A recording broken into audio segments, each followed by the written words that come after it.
अब जब लॉकडाउन बढ़ चुका है तो बहुत सारी चीजों पर पाबंदी भी बढ़ चुकी है। ऐसे में कोरोना वायरस केस का बढ़ना जहां बहुत निराशा पैदा करता है, वहीं कुछ गलतियों को भी सामने लाता है।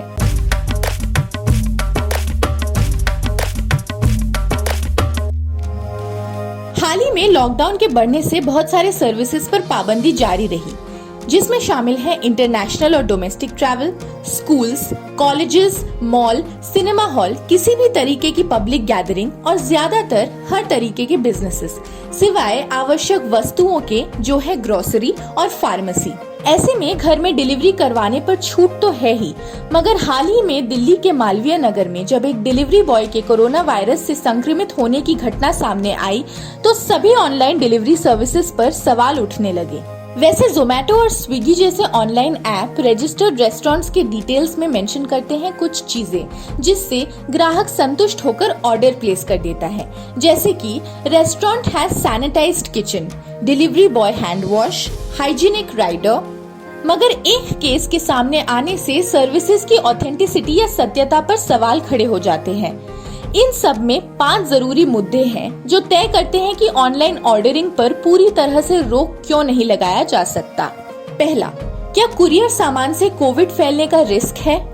Doctor Thomas Sai, infectious diseases expert, कहते हैं कि कोरोना वायरस रेस्पिरेटरी ड्रॉपलेट्स यानी छींकने खांसने की छींटों से फैलता है।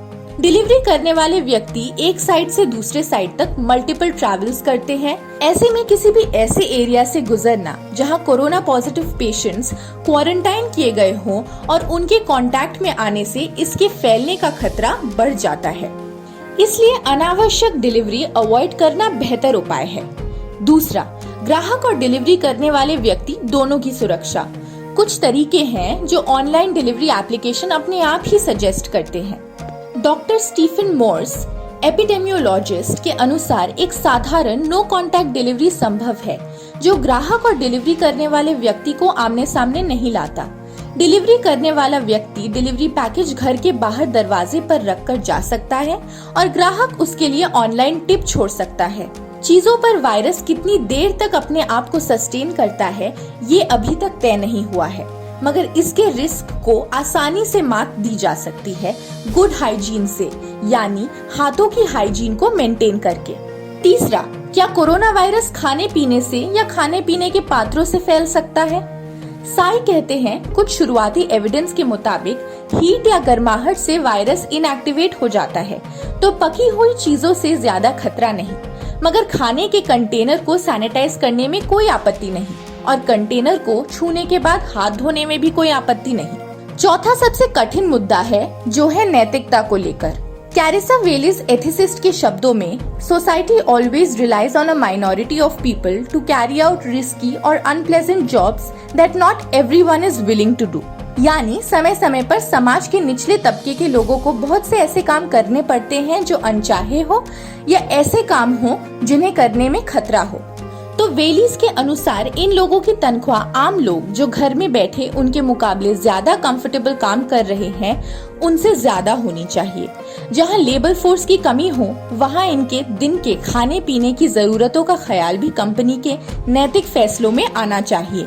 इनका हाइजीन सबसे ऊपरी है, मगर सबसे कठिन प्रश्न है इनके बीमार पड़ने पर इनके लीव्स को लेकर। वैसे भी कई कंपनियों में पेड सिक लीव्स की गुंजाइश इन पदों के लिए नहीं होते, तो ऐसे में अगर ये बीमार पड़ते हैं या कोरोना वायरस से संक्रमित होते हैं तो उस दौरान इनकी नौकरी को भी खतरा हो सकता है। बीमारी से निकलकर पूरी तरह से ठीक होकर वापस आने तक इनके वेतन की अनिश्चयता इनके लिए समस्या बन जाती है। पांचवा और आखिरी मुद्दा कुछ इस प्रकार है, जो पैसे आप दे रहे हैं अपने एक मील के लिए वो पूरी तरह से शायद वर्कर तक नहीं पहुंचता। ऑनलाइन ऑर्डर करने से छोटे छोटे बिजनेसेस चलते रहने की गुंजाइश है, जिससे इकोनॉमी पर भी कम जोर पड़ता है। इस समय जरूरी है सावधानी बरतने की। भेदभाव या गलत अफवाहों से दूर रहकर जो सोशल डिस्टेंसिंग के दायरे में है वो ही करना आवश्यक है।